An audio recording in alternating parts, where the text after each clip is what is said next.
2025च्या नगरपालिकेच्या सार्वत्रिक निवडणुकीच्या प्रचारासाठी आपण सगळे त्या ठिकाणी एकत्र आलोय. प्रभाग क्रमांक 3 आणि प्रभाग क्रमांक 4 या दोन्हीच्या संयुक्त मिटिंगसाठी आपण सगळे या ठिकाणी एकत्र आलोय. शिवसेनेच्या वतीनं नगराध्यक्ष पदाचे उमेदवार सौ काजल संजय मेहतरे, प्रभाग क्रमांक 3 उमेदवार सौ रसिका सपकाळ, प्रभाग क्रमांक 3 दुसरे उमेदवार श्रीकांतभाई सावंके, प्रभाग क्रमांक 4 उमेदवार आपल्या सौ रुपाली मंथन मेटकरे आणि प्रभाग क्रमांक 4 दुसरे उमेदवार आमचे सुरेश पवार. या 4 उमेदवारांच्या 5 उमेदवारांच्या प्रचारासाठी आपण सर्वजण या ठिकाणी एकत्र आलोय. कार्यक्रमासाठी उपस्थित राष्ट्रवादी काँग्रेस पार्टीचे ज्येष्ठ नेते आणि आमचे मार्गदर्शक आदरणीय भाऊसाहेब मुलसाहेब बापू, व्यासपीठावरती उपस्थित आदरणीय हसनभाई, काँग्रेसचे ज्येष्ठ नेते आदरणीय सुरेश काका, आमचे सहकारी मित्र अध्यक्ष अमोल मंडले, आदरणीय शिवसेनेचे गटाशय प्रमुख राजूभाई जाधव, विजय सपकाळ आमचे सहकारी मित्र, राष्ट्रवादी अजितदादा गटाचे आमचे सहकारी नेते सत्यजित पाटील साहेब, किरणदाजी पाटील, कार्यक्रमासाठी या ठिकाणी उपस्थित मंडले वस्तीवरचे आणि या सगळ्या परिसरातले माझे ज्येष्ठ मार्गदर्शक, सगळे माझे युवक सहकारी आणि खऱ्या अर्थानं या निवडणुकीची धुरा त्यांच्या हातामध्ये आहे त्या सगळ्या माझ्या माता भगिनी या कार्यक्रमासाठी उपस्थित आहेत. आणि निवडणुकीचा विजय बापू कधी करतो? पुरुषांपेक्षा महिलांची संख्या जास्त असली की विजय ठरलेला असतो. 2024च्या विधानसभेच्या निवडणुकीमध्ये या विधानसभा मतदारसंघामध्ये ऐतिहासिक मताधिक्याने मी विजय झालो होतो. आणि एक दुसरी ऐतिहासिक घटना त्याला घडली होती की विधानसभेच्या निवडणुकीमध्ये पुरुषांपेक्षा महिलांनी जास्त मतदान केलं होतं आणि झालेल्या मतामध्ये महिलांच्या 60-70% जास्त मतदान मला झालं असं असं मला समजून मी चाललं तर एवढं प्रचंड मोठं मताधिक्य मला या निमित्ताने मिळालं होतं. आणि आता सुद्धा तीच परिस्थिती आज मोठ्या शहरामध्ये फिरत असताना सगळीकडे जी गोष्ट जाणवते ते एक गोष्ट मात्र अत्यंत प्रामाणिकपणे जाणवते की मोठ्या शहरातल्या लोकांनी आपल्याला सगळ्यांना स्वीकारले. मोठ्या शहरातले लोक सत्तांतराच्या बाजूने झुकलेले आहेत, त्यामुळे निश्चितपणे आपल्याला यश मिळणार हे आत्मविश्वास मात्र माझ्यामध्ये 100% आलाय. या निवडणुकीच्या निमित्तानं सामोरं असताना काही गोष्टींचा उल्लेख करणं खूप आवश्यक आहे. मी माझ्या मनोगताच्या सुरुवातीलाच काही गोष्टी तुम्हाला सांगणार आहे. या निवडणुकीला सामोरं जात असताना बापू मी अगदी जसं कालही सांगितलं की कुणाची तरी सत्ता संपवायची, कुणाचं तरी कुटुंब ह्या राजकारणातून उद्ध्वस्त करायचं आहे किंवा कुणाला तरी बाजूला ठेवायचं म्हणून मी विधानच्या नगरपालिकेची निवडणूक करत नाही. गेल्या 2-2.5 वर्षामध्ये ज्या काही घटना घडल्या, मी विधानसभेच्या निवडणुकीमध्ये अनिल मोहनच्या पश्चात त्या मतदारसंघानं माझ्यावरती प्रचंड प्रेम केलं. माझ्या विजयामध्ये सगळ्यात मोठा वाटा त्या मोठ्या शहरातल्या सर्वसामान्य लोकांनी उचलला आणि ती सगळी नैतिक जबाबदारी घेऊन या 2-2.5 वर्षामध्ये आम्ही प्रामाणिकपणे काम करण्याचा प्रयत्न करत होतो. आणि विधानसभेच्या निवडणुकीच्या नंतर सुद्धा आणि आधी सुद्धा या शहराला आजपर्यंत आपण जवळपास 200 कोटीचा निधी आणण्यामध्ये आपल्याला या ठिकाणी यश आलंय. मी निवडणुकीला सामोरं जात असताना प्रत्येक ठिकाणी केलेल्या कामाचा उल्लेख करून जे काम केलंय ते तुमच्यापर्यंत नेऊन आणि भविष्यामध्ये मला काय करायचं आहे ते सांगूनच मी मतं मागण्याचा त्या ठिकाणी प्रयत्न करतो. मी कुणावरही टीका टिप्पणी कोणाला तरी भावनिक आवाहन काहीही न करता माझ्या सत्सद विनबुद्धीला जे स्मरून मला जे जे काम करणं शक्य आहे ते काम करण्याची भूमिका घेऊन मी तुमच्यापर्यंत पोहोचण्याचा प्रयत्न केलाय. बापू, एक आठवण मला मुद्दाम सांगायची आहे. ह्या 200 कोटीच्या कामामध्ये 100 कोटीच्या आसपास आपले रस्ते आणि गटारची काम आहे. 87 कोटी रुपयाच्या जवळपास आपलं नळ पाणी पुरवण्याचं नवीन काम आपलं त्या ठिकाणी सुरू आहे. आणि 40-50 वर्ष सत्ता स्वीकारल्यानंतर सुद्धा ज्या ज्या वेळेला मला संधी दिली त्या प्रत्येक वेळेला मी शासनाला काम सुचवत असताना एक सवय लागून गेली. कधी पक्षाच्या कार्यालयातून किंवा माननीय एकनाथजी शिंदे साहेबांच्या कार्यालयातून फोन आला की मोठ्या शहरासाठी तुम्हाला 5 कोटी देतो, 10 कोटी देतो, 15 कोटी देतो, तुम्ही कामच व्हा. मी प्रत्येक वेळेला प्रभागातल्या प्रमुख कार्यकर्त्यांना फोन करायचा आणि काम विचारायचं. मग त्या लोकांनी मला काम सांगायचं, गटर रस्ता, गटर रस्ता, दुसरं काही काम नाही. आता सुद्धा परवा 15 कोटी रुपये आणले. विधानसभेच्या अगोदर एक मला 20 कोटी रुपयाचा फंड दिला होता आणि मी ती 20 कोटी आल्यानंतर सुद्धा आमच्या डोक्यात बाकी काय. आम्ही लगेच कार्यकर्त्यांना फोन केला, लगेच कार्यकर्त्यांनी मला उलटा फोन केला, गटर रस्ता, गटर रस्ता. हातून घरामध्ये रस्ता तर आत्ता झाला 40 वर्षानंतर. 40 वर्ष सत्ता झाल्यानंतर सुद्धा आपण आजही गटर रस्ता करत बसलोय. आणि मी ज्यावेळेला यादी करत होतो त्यावेळेला सांगोल्याचे आमदार शहाजी बापू पाटील होते, तत्कालीन आमदार, त्यांच्या पीएने एक यादी टाकली आणि त्या यादीवरती कामं होती. क्रीडांगण तयार करणे 4 कोटी रुपये, गार्डन तयार करणे 1 कोटी रुपये, मुस्लिम समाजाला सभागृह 1 कोटी रुपये, नाईक समाजाला सभागृह 1 कोटी रुपये, नाभिक समाजाला सभागृह 1 कोटी रुपये, प्रत्येक समाजाला सभागृह 1 कोटी रुपये, 50 लाख रुपये, व्यायामशाळा उभा करणं 50 लाख रुपये, 1 कोटी रुपये. हे सगळं करत असताना मला आश्चर्य वाटलं आणि मी तिथल्या सीओना फोन केला, तुम्ही हे जे उभा करताय हे कुठल्या जागेत उभा करताय? तर त्यांनी असं सांगितलं की आम्ही हे ज्या जागेत उभा करतो त्या सगळ्या जागा नगरपालिकेनं हस्तांतर करून घेतले. मला वाटलं आपण असं काहीतरी करावं, आपल्याही गावाला क्रीडांगण असावं, आपल्याही गावाला बगीचा असावा, आपल्याही गावाला सगळ्या सुविधा असाव्यात, सगळ्या समाजाला सभागृह असावं. मी आमच्या सीओना फोन केला, म्हणजे आपल्याकडे किती जागा आहे?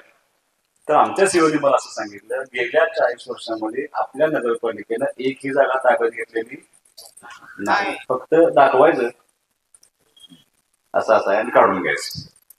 मग असा दुर्दैवाने मला पण नाईलाज होतो.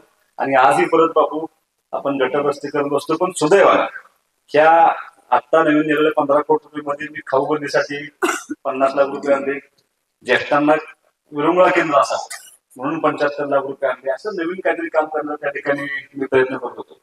हे सगळं करत असताना सगळ्यात महत्वाचं काम कुठलं होतं? आता माझ्या माता भगिनी सगळ्या उपस्थित आहेत, म्हणून माझ्या दृष्टीनं अत्यंत महत्वाचं काम कुठलं होतं? ते पाण्याचं काम होतं. आज तुम्हाला जे पाणी येतं ते किती दिवसात नाही येतं? 4-5 दिवस. हा, तुम्हाला माहित नसेल, तुम्ही बरोबर नाही पाणी 4-5 दिवसात नाही घरा पाणी येतं. मी म्हणतो 1 दिवसात 2 दिवसात पाणी येतं. बापू सगळा हिशोब केला तर 365 दिवसापैकी आपल्याला पाणी येतं 100 किंवा 120 दिवस पाणी येतं. आता बापू माझ्यापेक्षा हे चांगलं सांगू शकतात पाण्याच्या विषयावरती, तुम्हाला थोडक्यात सांगतो. ते 100 दिवस आपण पाणी घेतो 365 दिवसापैकी, आणि पाणीपट्टी किती भरतो? 3,500. हे 100 दिवसाचे पाणीपट्टी. 365 दिवसाचा हिशोब केला तर ते 10,000 रुपये होते लक्षात. मग हा मी हिशोब केला आणि ह्या शहराला चांगल्या पद्धतीने पाणी दिलं पाहिजे म्हणून ह्याच्या आधीही पैसे दिले होते आम्ही. 35 कोटी रुपये 2016 साली दिले होते. पण दुर्दैवानं ज्या डीपीआरनं काम करणं अपेक्षित होतं त्या डीपीआरनं कामच केलं नाही, सगळे पैसे वाया गेले. आत्ता मात्र 87 कोटी रुपये देत असताना नव्या 5 ते 6 टाक्या पुन्हा एकदा तुम्हाला डिस्ट्रीब्युशन लाईन मध्ये नको, तुम्हाला परत नवीन पाईप टाकून दिल्या. आणि पहिला फक्त घोगावचा सोर्स होता पाण्याचा, आता आपण तो वादळच्या बंधाऱ्यामधनं पण पाणी उचलते, 2 बंधाऱ्यांना आपण पाणी उचलते. याचा अर्थ असा की थोडं पाणी वाढवून घेतोय. आणि आमचा प्रयत्न असा आहे की तुम्हाला रोज पाणी मिळालं पाहिजे, 24 तास म्हणत नाही, रोज किमान तुम्हाला पाणी मिळालं पाहिजे. आणि हे सगळं करत असताना या योजनेला लागणारी लाईट ही सौर ऊर्जेवरती जावी म्हणून 2.5 कोटी रुपयाचा आपण त्या ठिकाणी तरतूद केली आणि या योजनेला लागणारी सगळी लाईट सौर ऊर्जेवरती नेण्याचा प्रयत्न करतोय. आमचा प्रयत्न असा आहे की तुम्हाला रोज पाणी द्यायचं, पाणीपट्टी मात्र 1000 किंवा 1,500 तुम्हाला बसली पाहिजे एवढा प्रयत्न करायचा. आणि आता तुमच्या घरांचं सगळं सर्वेक्षण झालं, तुम्हाला घरपट्ट्या चुकीच्या पद्धतीने आल्या, वाढवून आल्या, माझ्या कानापर्यंत आल्यानंतर मी ताबडतोब उपमुख्यमंत्री एकनाथ शिंदे साहेबांनी भेटलो, त्यांना सगळं समजावून सांगितलं आणि त्याला स्थगिती करून टाकली. तुम्हाला त्यांना स्पष्ट सांगितलं की परत साहेब सर्वे का चुकीच्या पद्धतीने लोकांचे सर्वे झालेत आणि नाहक त्यांना दंड बसलाय, तो सुद्धा आपण निर्णय करून घेतला. तुम्हाला सांगण्याचा प्रयत्न एवढाच आहे की जे जे करणं शक्य आहे ते करण्याची जबाबदारी घेऊन आपण त्या ठिकाणी काम करतोय. मी यापूर्वी पंचायत समिती, जिल्हा परिषदला काम केलेला कार्यकर्ता आहे. मला बापू आता तुम्ही त्याचे साक्षीदार आहात, तुम्ही जिल्ह्यामध्ये कुठल्याही शाळेमध्ये जा, एक IAS ऑफिसर येतात जितेंद्र डोळे नावाचे, आणि जिल्ह्यातल्या जिल्हा परिषदेच्या सगळ्या शाळा या मॉडेल स्कूलमध्ये नेतात. अत्यंत सुंदर शाळा सगळ्या आमच्या जिल्हा परिषदच्या उभा केल्या, सगळं इन्फ्रास्ट्रक्चर उभा केलं, तिथल्या शिक्षकांना ट्रेनिंग दिलं आणि त्या भागातल्या मुलांना चांगलं शिक्षण मिळावं गोरगरिबांच्या मुलांना, म्हणून आम्ही त्या ठिकाणी प्रयत्न केला. पण दुर्दैवानं आज नगरपालिकेच्या शाळांची, आता किती मुलं तुमची नगरपालिका शाळेत शिकतात मला माहित नाही, त्या शाळांची काय अवस्था आहे.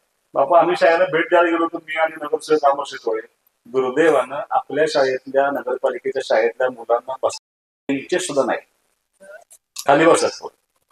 आणि किती ऍडमिशन करायचे तर ठरलंय बाबा, किती शिक्षक आहेत, त्या शिक्षकांचा नोकरी टिकली पाहिजे तेवढा पटच घ्यायचा, त्याच्यापेक्षा जास्त पट घ्यायचा नाही. काय घ्यायचं नाही तर सुहास बाबूची शाळा बंद पडता कामा नये, खाजगी. मी कोणाचं नाव घेत नाही, माझंच नाव घेत. तेवढेच ऍडमिशन करून घ्यायचे. काय काय शिक्षक तर असे आहेत की ती पाचारच कामाला असतात, शाळेत नसतीलच, काय शिकवायचं नाव नाही, काय नाही काय नाही. तशी दुसरी अवस्था आरोग्य विभागाची आहे. आम्ही स्मार्ट पीएचसी सुरू केली. तुम्हाला माझं जाहीर आव्हान आहे, तुम्ही वेजेगावला जाऊन आमची पीएचसी बघून या, प्राथमिक आरोग्य केंद्र. तुम्ही खानापूरला जाऊन बघून या, तुम्ही लेंगऱ्याला बघून या, तुम्ही आळसनला बघून या, तुम्ही पाऱ्याला बघून या. या सगळ्या ठिकाणी इतके सुंदर दवाखाने आपण उभे केले आणि तिथं चांगल्या पद्धतीने उपचार केले जातात. विटा हायस्कूलच्या समोर जिल्हा परिषदचा एक प्रायमरी हेल्थ सेंटर आहे, तिथे किमान महिन्याला 30 डिलिव्हरी मोफत होतात. इतकं चांगलं काम असताना तुमच्या 40-50 वर्षाच्या सत्तेमध्ये तुम्हाला एकही हॉस्पिटल उभं करता आलं नाही. एकच हॉस्पिटलची एक खोली उभा केली आहे. तुम्ही कधी गेलाय का मला बघा, घरकुलला एकदा जाऊन या. त्या घरकुलमध्ये असे एक खोली उभा केली. हे काय आहे तर म्हणजे हॉस्पिटल आहे म्हणजे आमचं घरकुलचं. त्याला दरवाजा सुद्धा नव्हता, म्हणजे डॉक्टराचा प्रश्न मिटलाय. अशी अवस्था असताना बापू एक शल्य मनामध्ये काम करत असताना राहतं. आजही अपघात झाला, आम्हाला फोन येतो, आम्ही सिव्हिल हॉस्पिटलला फोन करतो, पेशंट पाठवते, त्यांना बघून घ्या. साप चावला, आम्ही फोन करतो, सिव्हिल हॉस्पिटलला ऍडमिट करून घ्या. एखादी जळीत केस आली, आम्ही सांगतो सिव्हिलला पाठवतो, ऍडमिट करून घ्या.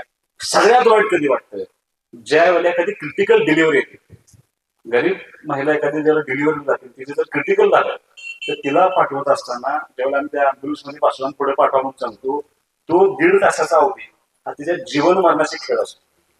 ती तिथे जास्त टिकते नाही टिकते, तिचं बाळ टिकते ना टिकते, इतका मनाला वेदना होत असतात. त्यामुळं विधानसभेची निवडणूक झालेल्या पहिलं काम मी काय केलं असेल तर आपल्या विकासपूरच्या समोर जी सरकारी दवाखाना आहे ती जागा नगरपालिकेच्या नावावरती होती, ती जागा ताबडतोब हस्तांतर केली आणि सिव्हिल सर्जनच्या नावावर करून टाकली. कारण काही लोकांना त्यांना खूप मोठं विजन आहे, ते लोक तिथे गाळी काढणार होते. मी ते हाणून पाडलं आणि तिथे हॉस्पिटल झालं पाहिजे या हेतून उपजिल्हा रुग्णालयाची मंजुरी तिथे घेण्याची प्रक्रिया सुरू केली.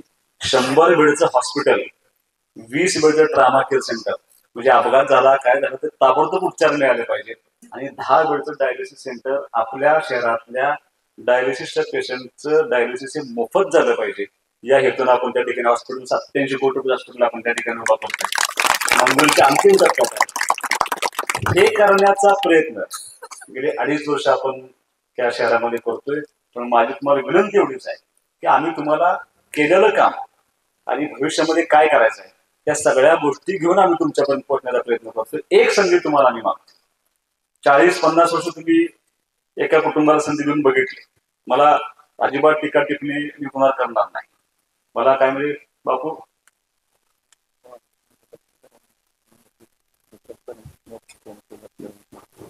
6 महिने तुम्ही आता बघताय, 6 महिने अत्यंत चांगल्या पद्धतीने आम्ही त्या ठिकाणी काम करण्याचा प्रयत्न केला होता.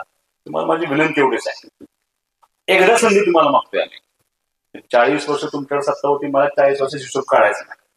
मला समजतंय असे मी 20 वर्ष बघितले तुमच्या सत्तेची इथली उठ्यातली. मग 20 वर्ष ज्या लोकांनी कारभार स्वीकारला, ज्या लोकांनी कारभार केला, आता त्यांना तुम्ही लपवून ठेवले, ते कुठंच नाही.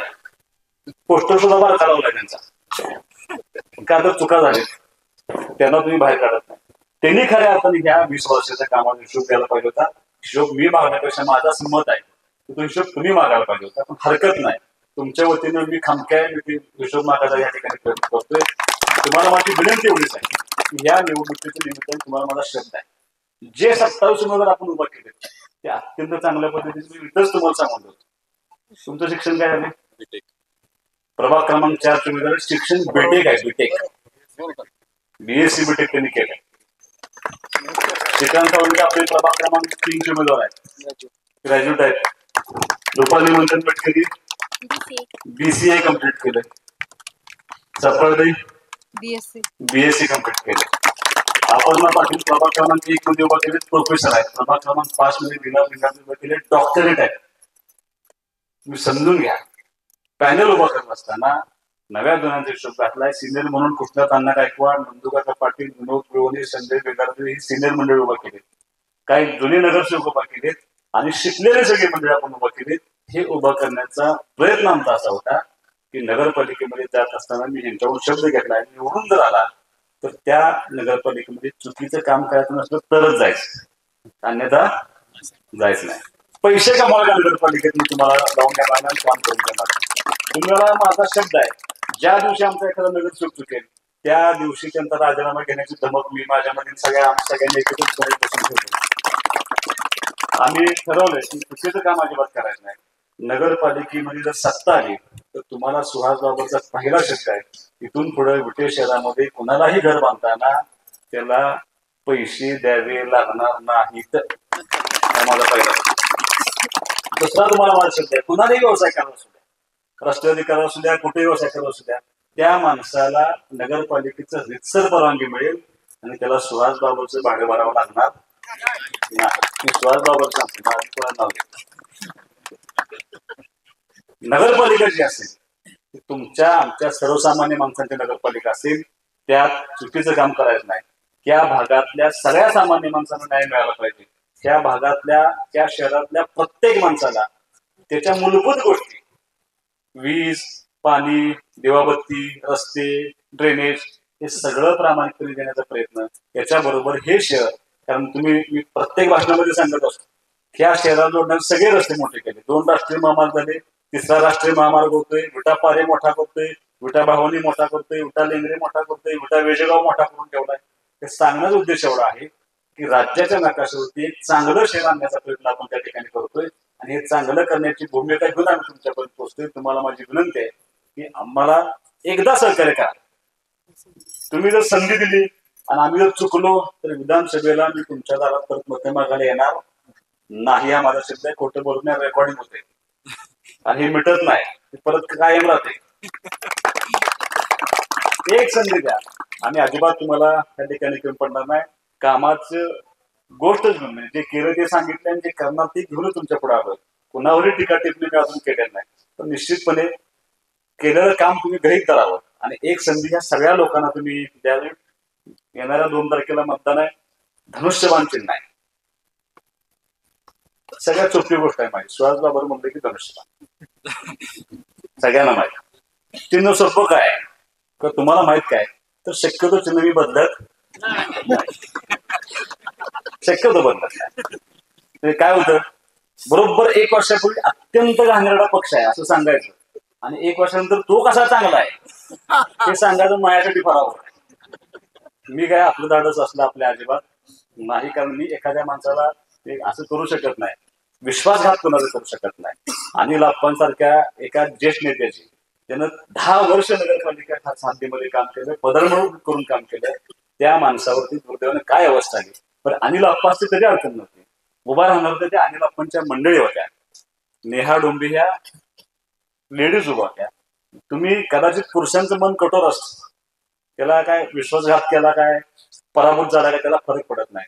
पण तुम्ही एखाद्या महिलेची भावनेशी खेळता, त्यावेळेला त्या महिलेवरती काय अवस्था दिली झाली असेल, किती त्रास दिला झाला असेल, ही भूमिका तुम्ही खरं घ्यायला पाहिजे होती.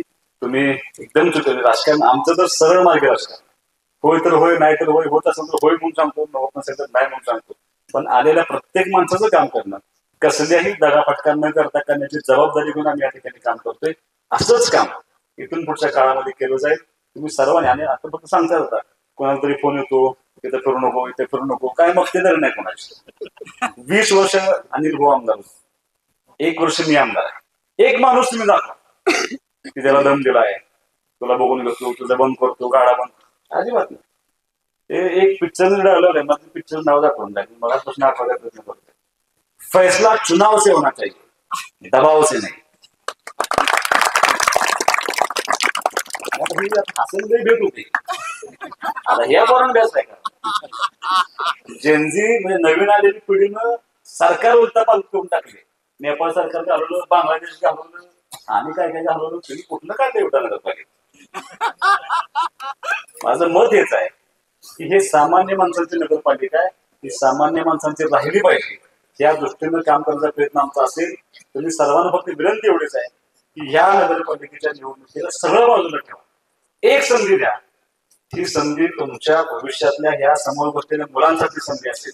तुम्ही कदाचित आता आपलं वय झालंय, पण ह्यांचं भविष्य चांगलं करत असतील तर त्यांना चांगल्या शहरामध्ये सगळ्या सुविधा मिळायला पाहिजे.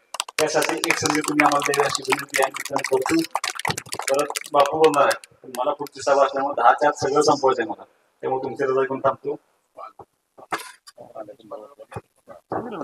आता नळ पाणी पडून मला सांगितलं सोर्स वाढवला. त्यांची अशी इच्छा कधी म्हणजे 6 महिन्यात पूर्ण होईल. 6 महिन्यामध्ये सगळं काम शहरात पूर्ण होईल आणि करून आणि भविष्यामध्ये काय करावं लागेल, किती पैसे लागले ते महाजन बापूंचं सारखं याच्यावर बोलणं चालू आहे. बापूंची फार इच्छा आहे. नेवरेवर एक स्कीम होती उलट्या शहराला, अत्यंत चांगली स्कीम होती आणि त्याला बिळाच्या पाईपा होत्या. बरोबर ना बापू? आणि आज जर ती पाईपलाईन असती तर आपल्याला शिवाजीनगर, संभाजीनगर, शाहूनगर हा एरिया सगळा त्या पाईपलाईन ढकलता आला असता. पण दुर्दैवानं त्या पाईपा काढल्याने विकून टाकल्या बंगारात घ्या. त्यामुळे आता त्याला मला काय फारसं बोलायचं नाही. असंही विचार आपण काय त्यात पडायचं नाही. आपण केलेलं काम सांगतोय. आता पलीकडे काय झाले, केलंय काय सांगायला काय नसल्यामुळे सुहास बाबर कसा बाधा एवढंच सांगायचं. त्यामुळे मला असं वाटतं, मला जे लोकांनी स्वीकारलंय शहरातल्या लोकांनी, त्या शहरात ग्रामीण भागात तर स्वीकारलंय, पण मला जे शहरातल्या लोकांनी स्वीकारलंय ते आमदार म्हणून नाही, विधानसभेचा सदस्य म्हणून नाही, तर सुहास बाबर हा तुमच्या प्रत्येक कुटुंबात एक सदस्य आहे या हेतून तुम्ही मला स्वीकारलंय. त्यामुळे त्याच्यावर माझा लोकांचा विश्वास बसणार नाही. पण तुम्हाला शब्द एक संधी द्या. या नगरपालिकेमध्ये अत्यंत चांगलं काम करण्याची जबाबदारी आम्ही घेऊन काम करू. एवढं आलोचन तुम्हाला देऊन टाकतो. जय हिंद, जय महाराष्ट्र. पुढची सभा असल्यामुळे मी फक्त तुमची पळवणी घेऊन जातोय. सूर्यवंशी मॅडम तुम्ही जरा जाऊन बोला. म्हणजे कसं प्रत्येकाला बोलायचं असतं पण समोर यायचं नसतं. म्हणजे लक्षात आलं का, मी जवळजवळ म्हणजे आमचं घर घेऊन 18 वर्ष माहित असत म्हणले वस्तीवरती. पण पाण्याची समस्या, लाईटची समस्या, नंतर रस्त्याची, गटराची. आता भैया म्हटले की प्रत्येक उमेदवार येतोय आणि म्हणतोय की काय काम आहे तर रस्ता गटर. आता अजून सुद्धा आमच्या इथं रस्ता आणि गटर अक्षरशः आळ्या पडल्या. त्या गटरात आळ्या पडल्या, आजारी माणसं पडली आमची. आम्ही नसते, मी शाळेत असते, नंदू काकांच्या शाळेत आहे मी. दिवसभर नसलो तरी लहान मुलं, नंतर मोठी म्हातारी माणसं आजारी पडली तर काय होणार आहे? पाण्याचं 20 मिनिटं पाणी सोडतात. माणसं सांगायला घाबरते का, तर उद्या तो निवडून आला तर आपलं काय होणार? मी आहे की म्हणजे आता मला उठवून घालवलं तिथून म्हणून द्या. म्हणजे मी घाबरते असं नाही. मी तुम्हाला तेच सांगतोय, हेच सांगत होतो की 40 वर्षानंतर सगळे लोकांना संवादात सुरू झाले आपल्याला. 40 वर्षाचं तुम्हाला हेच सांगतोय, 40 वर्षाच्या सत्तेनंतर आपल्या मुख्य समस्या काय आहे? पाणी, गटर, रस्ते. मग 40 वर्ष काय केलं? संपलीच नाही समस्या म्हटल्यानंतर बरोबर आहे ना. मग तीच सांगा तुम्हाला आचारसंहिता संपली. तुमचे पहिले रस्ता, गटर आणि पाणी तिन्ही विषय मी संपून देतो.